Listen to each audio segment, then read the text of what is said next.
Atensyon mga SSS pensioners, dalawang importanteng bagay mangyayari ngayong October 30, 2025. Araw po yan ng Huwebes. Ano-ano mga ito? Dapat alam nyo ito. Merong good news mga ka-vlogs. Pag-uusapan natin dito sa video. Hold up.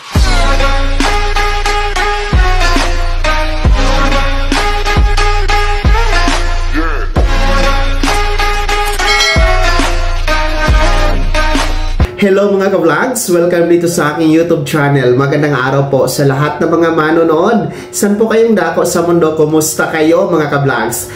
Eto, makinig kayo mga SSS pensioners.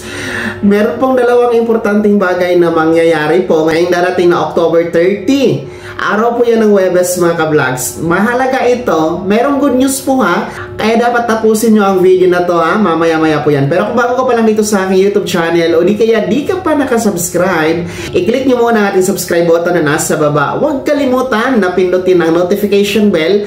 Ilagay nyo po sa all para updated ka sa lahat ng mga videos na i-upload ko. So, eto, mabalik tayo mga pensyonado ng SSS. Makinig kayo sapagkat ngayong darating na October 30, next week po yan, araw ng Huwebes, meron tayong dalawang importanteng bagay na mangyayari na dapat abangan ninyo. No? Merong good news at meron din pong dapat ayusin ha ng ating mga pensyonado. Well, mauna tayo sa unang bagay. October 30 po ay schedule.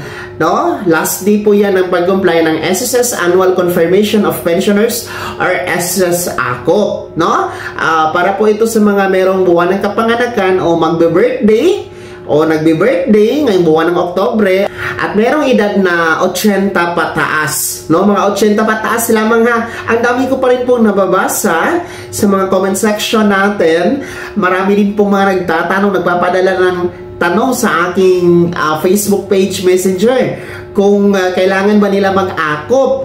Well, uulitin ko, 80 years old pataas lang at kung meron kayong birth month ng buwan na ito ng Oktubre. Kasi every birth month naman po talaga ang required na mag-comply ng ACOP. So, kayo, yun po yung sinasabi ng Circular Number 2023-013, yung revised guidelines for annual confirmation of pensioners or ACOP program, mga ka-vlogs. So, kung titingnan nyo po sa kalendaryo, baka magtaka kayo na bakit October 30 ang last or deadline ng pag-comply ng ACOP since meron namang October 31.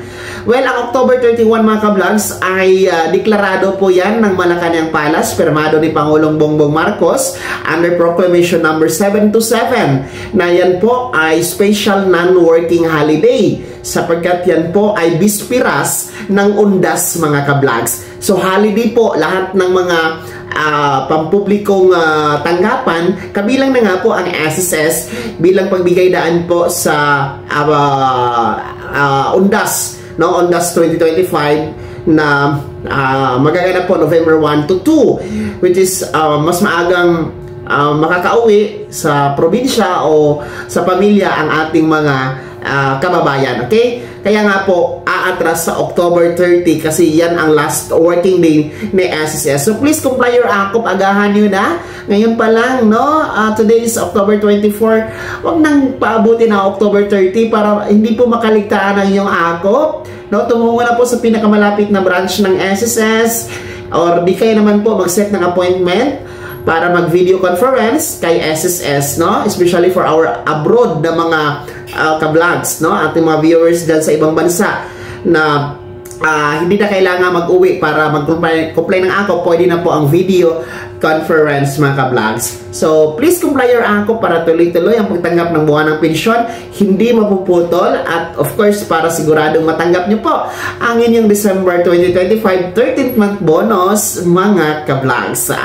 Pangalawang importanteng bagay na mangyayari ngayong October 30, araw ng Huwebes, nako po, good news naman ito para sa ating mga first batch SSS pensioners, yung meron pong date of contingency o araw ng kapanganakan, araw ng pagkamatay, araw ng pagkabalda o araw ng pagkasakit mula 1st to 15th day of the month. Magandang balita dahil ngayong October 30 magaganap, mangyayari po ang inyong November pension releasing or pension crediting schedule mga ka-vlogs.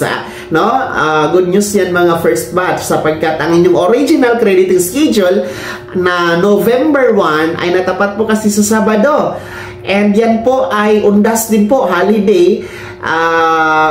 Kaya nga po, sinasabi ng isang SSS circular na kapag natapat sa weekend, Sabado, Linggo, di ka naman po holiday, ang isang original crediting schedule ng SSS pension, yan po ay i-aatras sa pinaka-last working day ni SSS. So, dapat sana aatras tayo sa October 31, araw ng Biyernes. Kaso nga po, uulitin ko, yan po ay deklarado ng Malacanang Palace, pirmado po ni Pangulong Bongbong Marcos under the Proclamation number 727 na nagdeklara na special non-working holiday ang October 31, araw ng Biyernes. Kaya ibig sabihin, mga first batch SSS pensioners, aatras tayo sa October 30, araw ng Huwebes, makikredit sa yung ATM card ang inyong November pension. Naku po, magandang balita dahil 2 araw na mas maaga kaysa original date, no? Mas maaga nyo pong matatanggap ang inyong November pension. Kahit pa paano, meron kayong matatanggap sa inyong pag-uwi sa probinsya para sa undas o di ka naman po banding sa pamilya kasi it's a long weekend mga ka-vlogs dahil nga po sa undas 2025, no? So, antabayanan nyo po sa inyong ATM card no, October 30 ang pension releasing for our first batch SSS pensioners. At yan po ang dalawang importanteng bagay na dapat pong antabayanan. Magaganap po ngayong darating na October 30, 2025. Araw po yan ng Huwebes. Ulitin ko una, deadline po yan para sa pag-comply ng Annual Confirmation of Pensioners or SSS ACO para sa mga merong buwan ng kapanganakan nitong buwan ng Oktubre at merong edad na 80 pataas. Pangalawa po, yan po ay releasing schedule o crediting schedule ng November pension ng ating mga first batch SSS pensioners. Kaya naman, mga pensionado ng SSS, ano po yung komento at reaksyon sa balitang ito?